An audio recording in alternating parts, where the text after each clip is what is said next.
Ngayon, mag-harvest ako ng spearmint. Ayan. This is my spearmint. Ayan. So, itong spearmint is perennial. Perennial po siya. Kaya, kailangan na lang nating i-prune upang mayroong sisibol na bagong stems. And then, mayroong na mga bagong dahon. Kaya ngayon, harvest.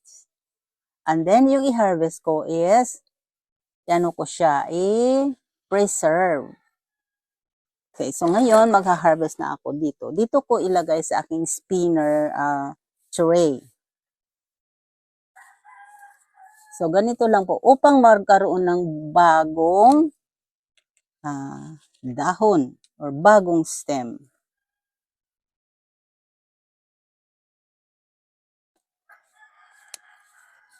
Yan o.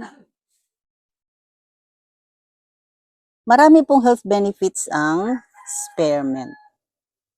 Yes. So later on, I will discuss to you the health benefits of the spearmint. Yan.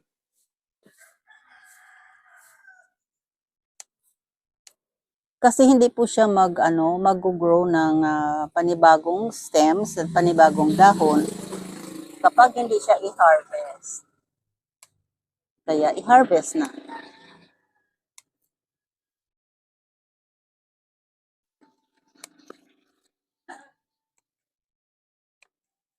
Yan. Maganda po siya pang tea. Yan. Yung iba dito is linagay sa mga foods, pang dagdag flavor, and then also pang dagdag ng mabangong amoy sa ating niluluto. Ayan. So, ganyan lang po ganda itong halaman na to. Maganda talaga siya sa tea. Ayan.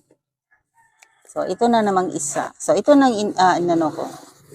Hindi siya ubusin ng dahon, hindi uubusin ng dahon niya kasi yun din ang mag-photosynthesis upang makapatuloy na mag-supply ng food sa sa plant.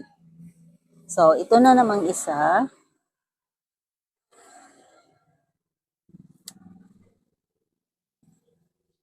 Mahirap makahanap ng mga halaman na ganito. Ang hirap. Kaya kailangang magkaroon tayo ng sariling pananim. Yes. Upang magkaroon tayo ng sariling supply ng spearmint. Upang kung gusto nating uminom ng tea, andito na. Mayroon na tayo. Kukuha na lang tayo sa ating bakuran. Ganyan po.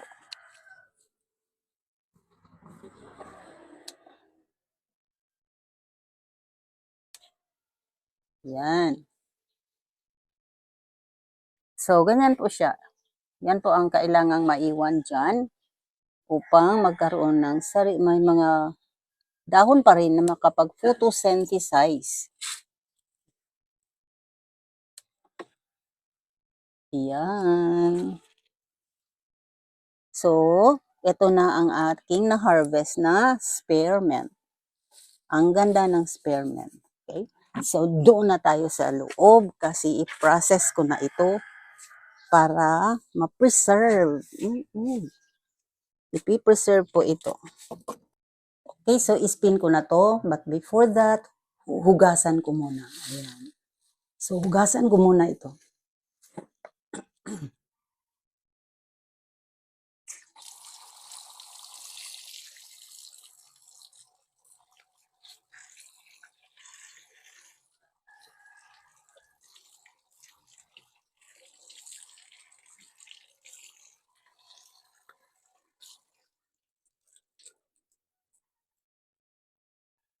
Okay, so ngayon, spin ko na siya.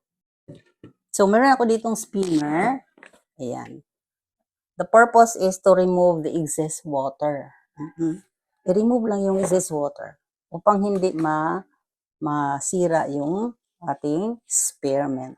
So, ganito lang po siya. And then, spin it.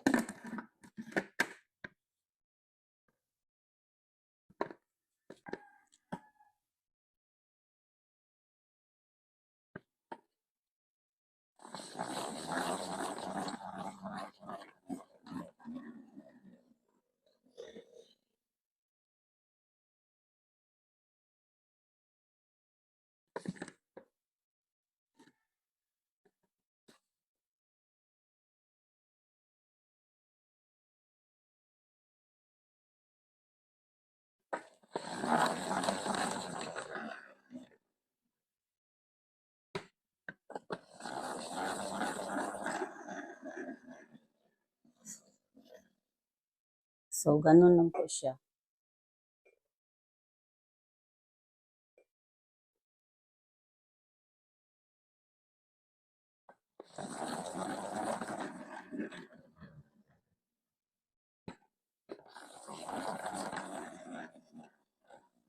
Yan. Upang ma-remove yung excess water na siyang dahilan ng pagkasira ng ating i-preserve na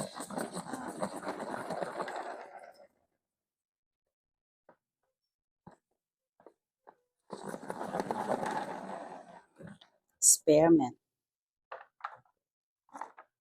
This will last for 1 year. Ganun. Ayan po siya.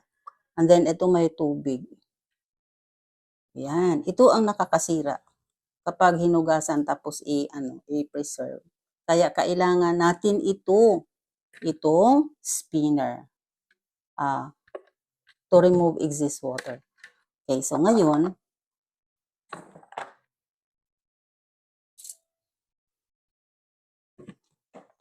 ang gagawin ko dito is i-hang dry ko lang siya. Hang dry. Hindi siya sa araw. Hindi siya i-expose sa araw. Dito lang siya sa inside the house.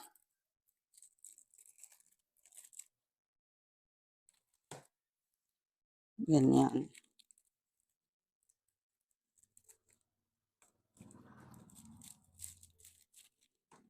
Then, kag fully dry na, saka pa siya ilagay sa jar. Ayan. So, dito ko siya ilalagay.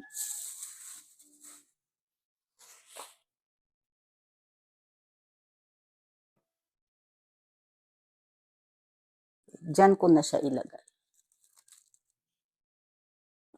Ayan na po siya.